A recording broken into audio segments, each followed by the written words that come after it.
سنگ ورقه‌ای یا سنگ لاشه دارای رنگ‌های متنوعی است.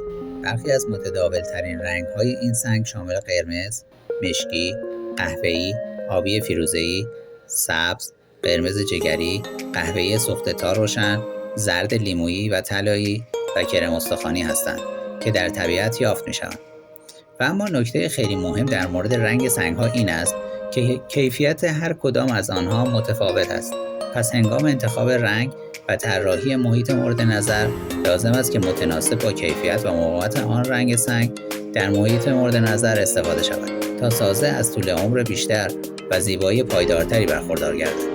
همچنین معدن‌های شهرهای متفاوت کیفیت‌های متفاوتی نیز دارند و اغلب سودجویانی هستند که سنگ‌های نامرغوب را به قیمت سنگ‌هایی با کیفیت به مشتریان ناآگاه می‌فروشند و خریدار محترم بی اطلاع بعد از گذشت یک فصل و تاثیر سرما روی سنگ می‌بیند که فضا سازی انجام شده دچار فرسایش شده و نمای مورد نظر جلوه نامطلوبی به خود می‌گیرد.